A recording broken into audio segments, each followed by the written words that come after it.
Hi Cancer, this is Jov. Welcome po sa ating channel. By the way, Cancer, this is your love reading. Tungkol po ito sa buhay pag-ibig niyo po. Tandaan, ito ay general reading, timeless reading din. Kung naka-resonate kayo, comment down. Kunin niyo lang po kung ano yung naka-resonate sa iyo. Kung hindi kayo naka-resonate, ibigay niyo po sa iba, okay? Kasi general reading po ito. So, isipin niyo po yung person niyo. Huwag niyong kalimutan na mag-subscribe sa channel natin. At i-click niyo po yung bell notification para updated kayo sa inyong video reading. So, relax lang. Cancer, isipin niyo po yung person niyo. Shuffle ko lang ha.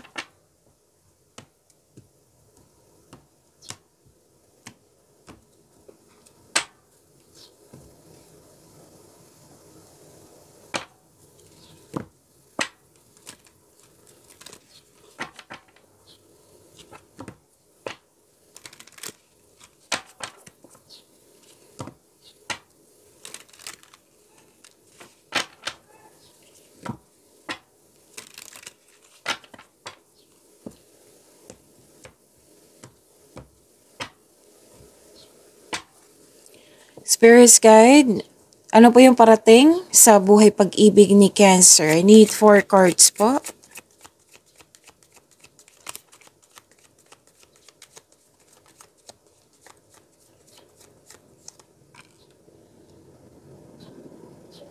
May mahalagang desisyon.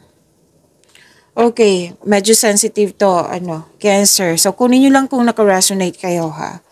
Oo, baka hindi nyo magustuhan eh. So, general reading po ito, paalala lang po. Baka may mag-react. Okay. Kasi may nakita ko ditong may masamang intensyon yung, pwedeng maliligaw ba to? Oo, or di kaya third party concern kasi may one night stand na sinasabi dito. Or di kaya pwede din na, pumipili ka ng tao. Okay? Pumipili ka ng tao ba? Sitwasyon ba? Bagay ba? So, may mahalagang desisyon. Okay? So, paalala lang po na mas piliin niyo po yung inner peace kaysa sakit ng ulo. Pwedeng concern din to sa isang tao po.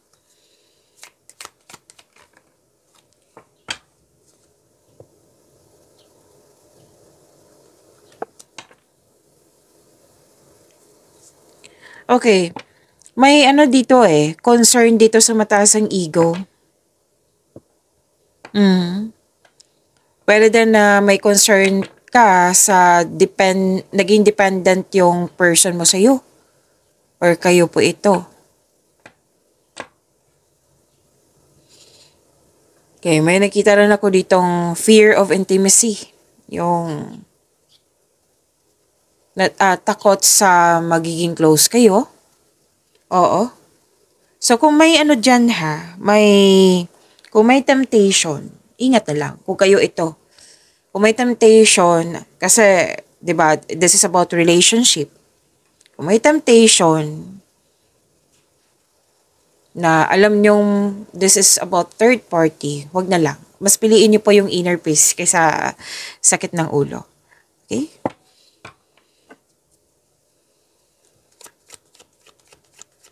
So, dalawang card na mismo nagsabi dito na may concern regarding sa third party.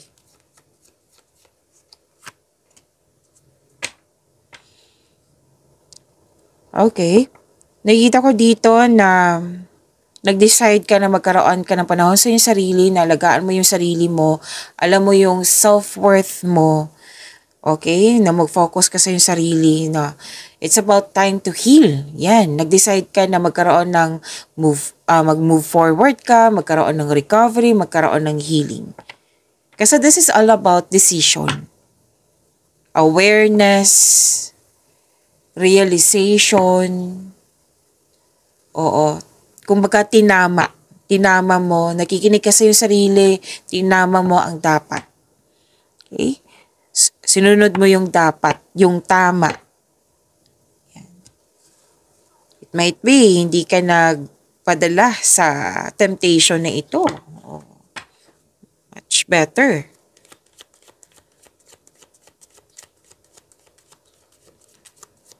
Alam niyo, may gusto kong sasabihin kasi may sinasabi sa akin ngayon habang sinashuffle ko yung cards mo, Cancer.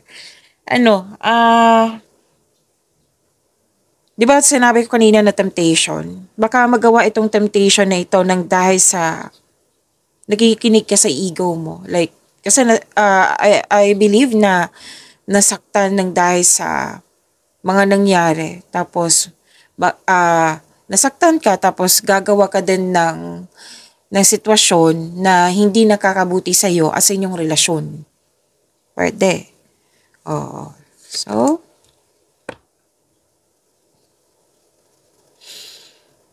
okay.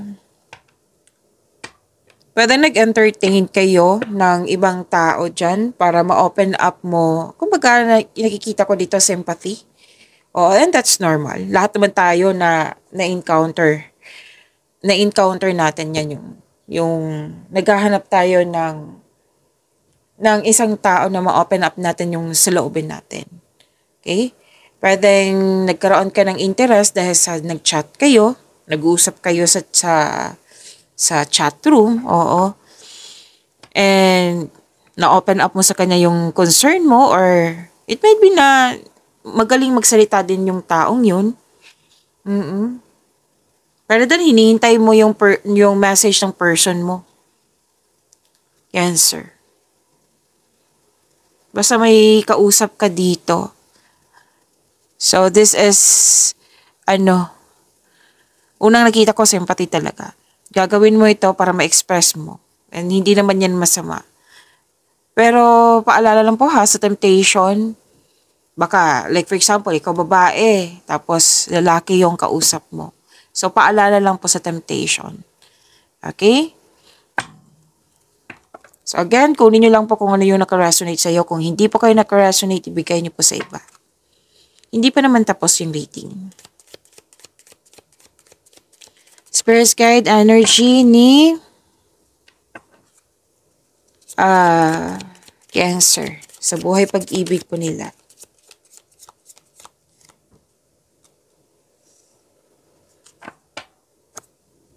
Oh, time. Nakita ko dito. I believe you're asking for a time. May yung sinabi ko kanina na sympathy kasi I believe na may concern sa lack of time. It might be lack of time sa inyong partner, hindi ka pinapansin or masyadong busy yung partner mo. Tapos, you're asking for a time eh. So, it might be na yung kausap ko kanina, yung sinabi ko kanina, na humihingi ka ng time. Okay? Pwede din kayo ito na masyadong busy sa inyong trabaho na alam mo na mayroong lack of time for yourself, to your partner, to your relationship. Pero nag-try ka naman ng best dito na babalansehin mo. Oo, babalansehin mo ito. And some of you nag-iisip dito ng travel. Kung nagbabudget kayo dito, kung enough ba or hindi. Okay? So, babalansehin mo naman. Babalansehin yung oras. Kasi si Cancer, palagi itong busy eh.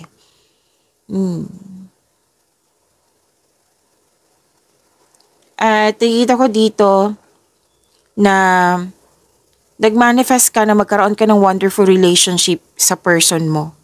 And sabi ng iyong card dito, magagrant po ito. Basta pay attention lang kayo sa pagbalanse sa inyong emotion. Bawas-bawasan lang yung tampo, yung pagiging sensitive. Oo. So pay attention to balance your emotion with your thoughts while remaining grounded and passionate. Okay?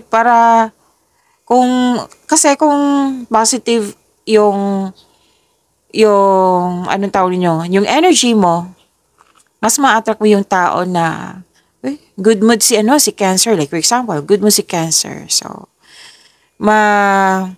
ma-attract mo yung green flag, ma-attract mo yung tao na like magiging positive energy din siya kasi good mood ka or yan. Okay, so sana makuha mo yung punto ko. Energy po ng person ni Cancer. I need 2 cards po.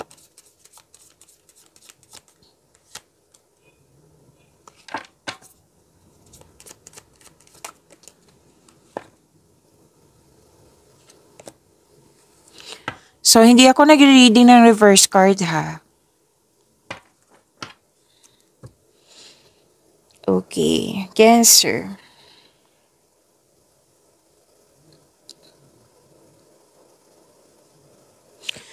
Gusto niyo mag-level up kayo. Kung pwedeng kasal, engagement, kasal.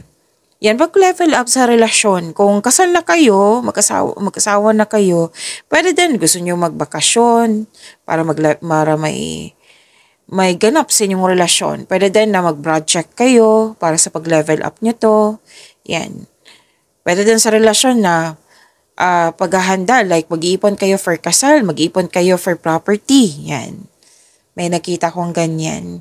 So, yan po yung iniisip niya ngayon, yung energy niya ngayon. Na more on hard work kasi gusto niya magkaroon ng ipon, magkaroon ng malaking pera kasi yan yung balak niya, yung sinabi ko kanina.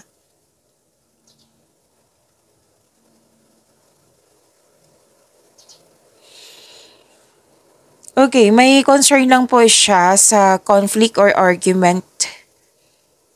Oo, yung paulit-ulit na lang na concern. So, may iniisip siyang ganyan. Paulit-ulit na lang nito na concern. Yan.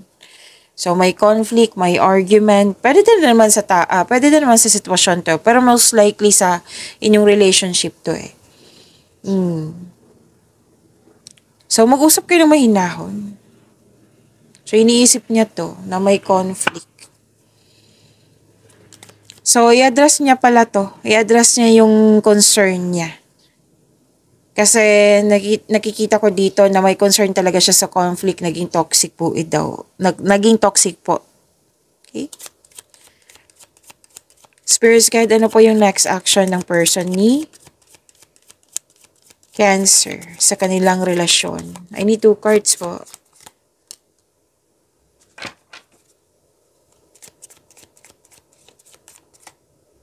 Maghihingi siya ng sorry. Maghihingi siya ng sorry. Gusto niya magkaayos kayo. Gusto niyang masettle. Gusto niyang magkaroon ng pagkakasundo. Gusto magkaroon ng pagkakaunawan, pagkakasundo. Parehas lang yan eh. Gusto niya magkaayos kayo. Yan. So, andito pa rin yung next action niya. Kung may concern, kasi you're asking for time eh. Okay? Kung may concern sa about lack of time, andito bibigyan na niya ng action like i-balance yung work, balance yung panahon sa sarili, sa iyong relasyon. Oo, na nakita ko yung conflict, hindi nagkaroon ng pagkakaunawaan, pero kakausapin ka niya. Na maging totoo siya. Totoo siya sa kanyang sarili. Like, kung ano man yung binibigkas niya dyan, totoo siya. Yung very genuine siya. Na yan talaga yung nararamdaman niya. So, gusto niya makipag-ayos sa'yo. Hihingi din siya ng sorry. Nakikita ko naman dito maayos po. Opo. And